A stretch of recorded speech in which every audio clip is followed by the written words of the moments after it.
Welcome to Retail's Most Wanted, the podcast that examines the latest issues related to organized retail crime and how retailers and policymakers are fighting back against today's organized crime syndicates. I'm your host, Marty Carpenter. He's Dave Studdard, a founding partner with LVT. And coming up on today's show, we're going to talk with San Diego County District Attorney Summer Stephan. Before we get to that, though, Dave, I want to see if you saw this. NBC7 out of San Diego covered a smash and grab robbery of Code 1 jewelry in the Plaza Bonita Mall. Security video here shows two thieves smashing glass cases with hammers right in the middle of the day and right in the middle of the mall. The owner of the shop tried to ward off the thieves with a folding chair. Not really a folding chair. I guess it's more of like a stool she started throwing at him. You're going full WWE on them here. Smash and grab robbery was attempted at this place a year after the first time that they'd been hit. Thieves left empty-handed that time, but in this case, you can see they did not. They broke a bunch of glass. They took a bunch of merchandise. That's really a big expense, especially when you're talking about a mom-and-pop shop. Even though it's in a mall, it's still a big financial burden on these folks. I guess what surprises me about this one, Dave, and where I'd love your take is, one, there's a store like an Ulta where people just go in, and then there's one that's more like in a mall. And a mall seems like a harder place to get out of if you're a criminal. That seems a little more brazen to me, that I don't just have to get out of the shop and into the street. I have to get away from the shop and into the mall and out of the mall into the mall parking lot. Yeah, that can cut both ways, right? A lot of people in a mall, maybe you blend into the environment, blend into the crowd. But you're right. These are very brazen crimes, coming in, smashing glass. I love that the store owner there, or the person behind the desk, is attempting to fight back. I mean, that's always a challenge, right? You got to ask the question of life safety and when is it worth it. But to your comment, Marty, these are very expensive to store owners. You've got downtime in the shop, you've got loss of product, you've got to go through insurance claims. It's a long process, but these are very expensive to the store owner and to the broader community at large. Even at the very least, when you have a glass case that's shattered, that impacts your business for the next little bit. You can't put merchandise in it. You've got glass everywhere. You kind of have to operate at a diminished capacity. I'm just surprised, especially in the mall, like the ability to attack a store and then still be able to get away when you've got that much more ground to cover. Yep. But again, in all these cases, this is the part that I guess I keep coming back to. We're seeing this because there are cameras there that are capturing this. So even though these guys are getting away momentarily, in all of these cases, they're not necessarily getting away. We're going to talk a little bit more with our guest today about this because this actually happened in San Diego County. We're going to talk about how they're ramping up their efforts to fight against ORC theft in San Diego County. Should be a really interesting conversation we've got coming up. More to come on Retail's Most Wanted right after this. Retail's Most Wanted is brought to you in partnership with the Attorney General Alliance, where U.S. State Attorneys General collaborate on emerging legal issues and the rule of law at home and across borders. Learn more at agalliance.com. Retail's Most Wanted is brought to you in partnership with LVT, securing physical environments through intelligent automation.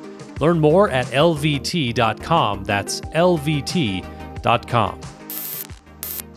Summer Stephan leads the second largest district attorney's office in California, serving as the people's prosecutor for San Diego County and its more than 3 million residents. District Attorney Stephan leverages her extensive courtroom management and leadership experience to set clear public safety priorities in collaboration with law enforcement and the community, keeping San Diego County as one of the safest urban regions in the United States. District Attorney Stephan, thank you so much for being with us today. Thank you for having me. All right, let's start here. Give us some context about organized retail crime in Southern California, specifically in San Diego County. How's it going down there? You know, we're fighting the good fight is the best way I can put it. And I think these organized crews, syndicates, thieves who come into San Diego, they act pretty surprised that they got arrested and prosecuted and that they got a reasonably hefty sentence. They're surprised, and it's not, they tell us, it's just not the way it is wherever they came from, because a lot of these crews come from out of town, mostly Los Angeles, and some from out of state, and they think they're going to have an easy time of it. Of course, we'd like our organized retail theft to go down to zero. because it's terrifying. It's terrifying for the employees. They didn't sign up to be in a dangerous business. It's terrifying for customers and for the community at large. But we are putting a dent in it, and I think the systems we're using are working within the framework of our weaker California laws. Yeah. It seems like so many of the videos that we see online that go viral start somewhere in California. And it sounds like some of these organized retail crime syndicates think that all of California is the same, and they're surprised to find something different meeting them and greeting them in San Diego County. That's exactly what they tell us. And I have to say, it does bring a smile to our face because our teams work very hard. Within the district attorney's office, we have a specialized organized retail theft team that's assigned in every branch because we are such a large county with multiple courthouses, so that we're near to the crime scene and near to the victims of that crime. And we work with a larger organized retail theft task force, and we really look at these seriously. I think what distinguishes us is the best way to put it is it does make me, pretty upset when other regions refer to this as just like an economic crime, and they refer to it as if the businesses can just bear that cost, right? But it isn't that. It does affect the employees, that it has a ripple effect in the community. It produces trauma. So I don't view it as just an economic crime. I view it as a property crime and also a human crime that really sends the wrong message and makes us feel unsafe. Even if it's one incident a month, it just makes people look over their shoulder and not feel comfortable in spaces that should be comfortable for everyone. Yeah, even if it was just an economic crime, that's still a fairly significant thing. I'm wondering if you can discuss some of the tactics commonly used by organized retail crime rings and how they differ from individual shopping incidents. I know you've alluded to that a little bit in saying it's not just an economic crime, but what are some of those tactics that you're seeing most commonly? Well, the number one thing that distinguishes organized retail theft is that it really is for the purpose of resale. It is a business, it's a syndicate, it's a crime outfit. It isn't because, a mom needed diapers and couldn't pay for them. It isn't about buying a meal, getting a meal because you're hungry. It is for profit. It's organized around resale. So even the items that are selected are not random. They're pre-planned, and sometimes they can almost be tracked alongside the holiday season, whether it's like Valentine's with perfumes, whether it's Father's Day with Home Depot things, tools that people like. It is well orchestrated, well organized for the highest resale value. It also usually includes multiple people, and then there are the people who are unseen, that are the organizers, that are the fences, that are reselling it online or in swap meets. So it has multiple layers, from the boosters, the people on the ground that come in and they boost the specific items that they're supposed to steal, to the sometimes they have a mid-level that re-puts the packaging properly in case it tore, so it looks brand new when it is being resold, and then the people that specialize in resale.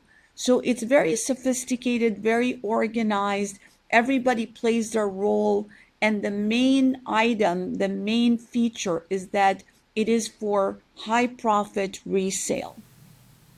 What are some of the key challenges that law enforcement faces in addressing organized retail crime effectively? I know you work very closely with the law enforcement side. What are the challenges that you're hearing from them when it comes to addressing organized retail crime? One of the main challenges is that people are covered up, they're masked up, they even, because it is organized, they're covering up their license plates. They are in and out, and essentially often in and out from your town. They disappear and they're in the next town, the next city.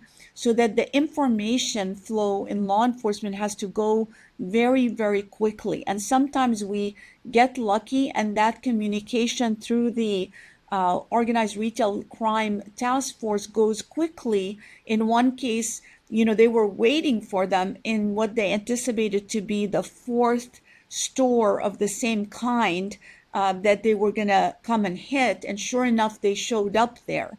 But for most of it, you have to put together these video images piece by piece. And I think the harder part and the more challenging part is in the old days, we had pawn shops, right? And pawn shops became very highly regulated. So as soon as there's a burglary, a theft, police would, put the jewelry, the markings, anything distinctive, and would be able to search the pawn shops for that stolen property. And the person would have to show a proper identification. Now there's so many sources where somebody can sell something anonymously online, create a whole identity. So even when we get lucky and we get a crew that's on the ground, and we may even get to the next level, the ones who receive the stolen property, getting to the head of the snake, if you will, is more difficult. And we need to get there. And this is why I testified in Congress recently on this topic and advocated for a national data bank that allows us to do a better job tracking the head of these organizations. I want to get into a little bit of that because I want to give you a chance to brag maybe just a little bit, but I want to know in more specifics about the strategies and initiatives that your office has implemented to combat organized retail crime. Can you give us some recent cases or investigations that would highlight the impact of your efforts? Yes, and I think it's all about the priorities you set, and setting this as a priority, recognizing it as something that's giving heart pain to our community and wanting to send a clear message about it, having a team that is sophisticated, that is trained, and now, of course, has become the statewide trainer on these issues, on best methods, best practices in investigations and successful prosecutions. It has allowed us to grow and work within an organized retail theft crime task force, ORCA, as we like to call it. It's a kind of a big whale with a lot of power, and it working together, we've been able to do, just 3 cases that we did were $1.25 million in loss, if you can imagine that. An Ulta store series that was hit at $700,000. A sunglass hut. I mean, how many sunglasses does one person need? Hundreds of pairs of sunglasses at $250,000, and then Victoria's Secret at another $250,000. Just those 3 cases that we were able to bring down the syndicate, successfully prosecute, working with our law enforcement and task forces, and being able to really get, prison sentences, really sentences that reflect the sophistication, the organization, and the fact that this is not just a simple theft, although those are the slow bleed that are also destroying our businesses. And, we should continue to focus on them. But these big amounts where they come in, it's very dramatic. I walked through these stores and you could see the clerks and the employees, they are not the same anymore. They have this look, which, over 30 years of dealing with trauma and victimization, you recognize. And this look like, they picked a safe place to work, but it really isn't safe. They're always looking over their shoulder. They don't know if they're going to look at someone, that person is going to be mad and, hit them over the head or shoot them. It's an unacceptable situation. So when we do have these successes, we publicize them. It's not just to say, look at the good job we did, but to let our community know that we're answering the call and doing our best. Yeah, I remember being a young man and my dad telling me, don't go work at a gas station because you'll get robbed and you'll be in a dangerous situation. A retail setting would be much safer. That's just really not the case anymore.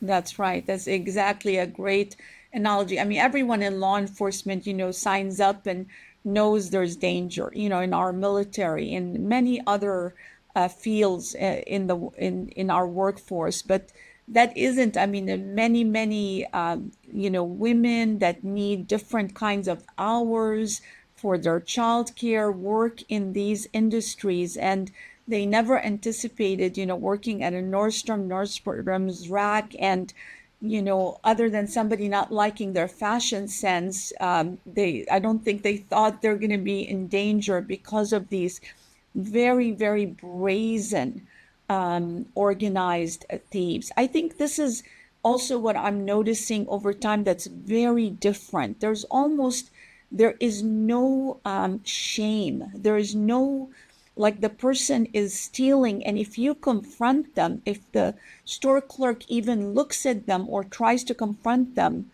they get a response, a lash out response, like, how dare you?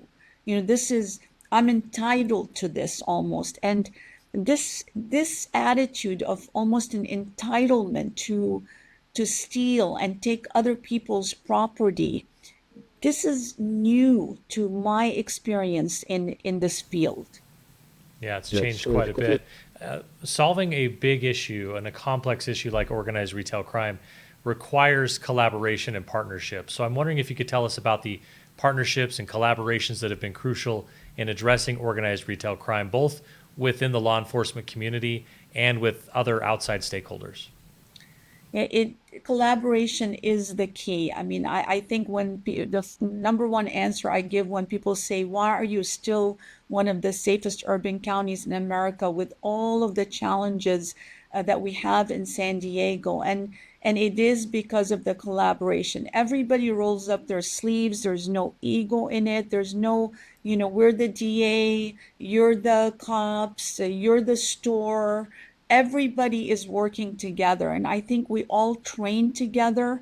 So what is unique about our ORCA, our task force, is it includes prosecutors, my team, investigators from my office that are trained in this area, regional law enforcement, statewide law enforcement, CHP, because a lot of people use the freeways to transport their products. So the CHP is a big lead in it and a very important part. But what's unique is we also include the store security. And we include the stores to get their feedback, their experience, their input, and to also train them and train with them so that they're better at making the observations that we need in law enforcement to make successful cases, so that they can stay safe in what they're doing, but also feel good about helping their store by capturing essential data that will help us track down these criminal syndicates. So I think it's about all of us working together, and FBI is a part of it. We're all together working together, and the win is everybody's win and is celebrated that way. And I think that's what makes it unique and very effective. If you go to one of these ORCA meetings, they're really exciting and invigorating. So I attend some of these, and they put up on a board little images, maybe one number from a license plate that was captured. Then another store might have captured another part of the license plate, a partial description put together with other stores, other partial and almost like the puzzle pieces between multiple law enforcement agencies that have one piece become unraveled into a big picture that allows us to go to work and do good. Collaboration is obviously an important part of this. I'm wondering, though, on the legislative or policy front, are there measures that you believe could help deter or reduce organized retail crime? If we made you queen for a day, what would you change to make your job a little bit easier?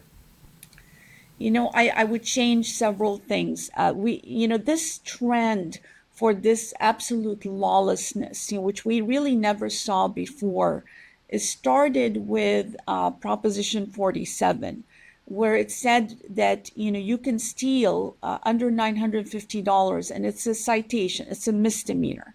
But while we all want to give that first time youthful offender a chance, what it didn't do is distinguish the first time thief, even the second time person who steals, from the habitual repeat thief who's made it their livelihood to take away somebody else's livelihood.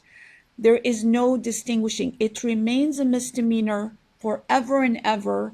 No matter, there's no limit, not even 20 times, 30, 50 times. And I think that transmitted a message of this is okay. This is a free for all. There's it's almost like decriminalizing theft.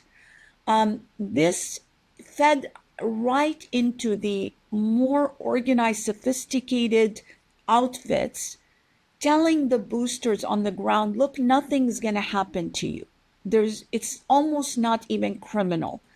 Nothing's going to happen to you. And this is why you see, and they even act shocked when they're arrested, because they're not even aware there's an organized retail theft statute that treats them differently. But it doesn't quite treat them differently in that you still have to be, even if it's organized and planned, it still has to be over $950.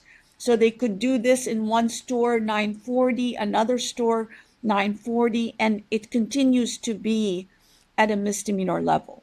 So I think that the law naturally, logically, accountability means you're accountable as you progress in your repeat behavior. You're no longer that person who just made a mistake that we want to rehabilitate. Absolutely. So that should change. Also, we need to grow with the times, since the things are being resold not in a pawn shop where it is controlled by ID and other things. We need to have more rules for these online marketplaces, that they check, that they have some responsibility to check that they're not becoming complicit in selling stolen goods. There should be some basic information that they obtain, some reporting that they do to law enforcement, cross-reporting. And then we need a national task force, if you will, to really get to the head of these syndicates and to work together to leverage resources across our nation. Those all sound like really smart ideas to me. I'm curious, how do you, as a district attorney, balance enforcement efforts with prevention and education initiatives to address organized retail crime in a comprehensive way? We call it our 3Ps formula. So everything that we do relies on prosecution that's ethical and accountable, on protection of our victims, making sure we take care of our victims, and the prevention of that harm. If we can learn lessons to help prevent it from happening in the first place.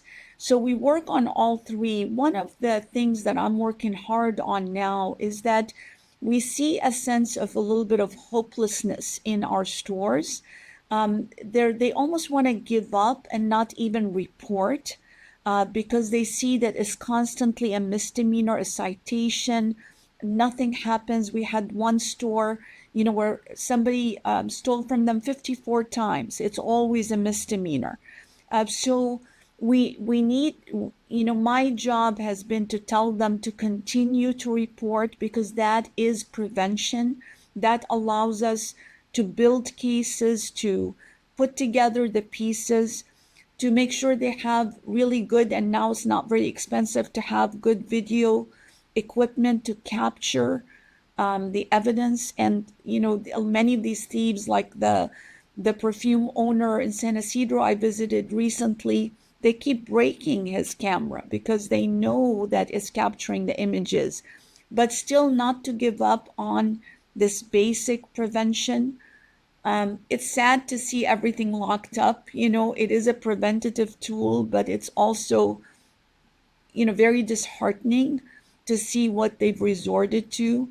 But training their security on how to document, how to provide those reports to law enforcement. That's all part of prevention and intervention.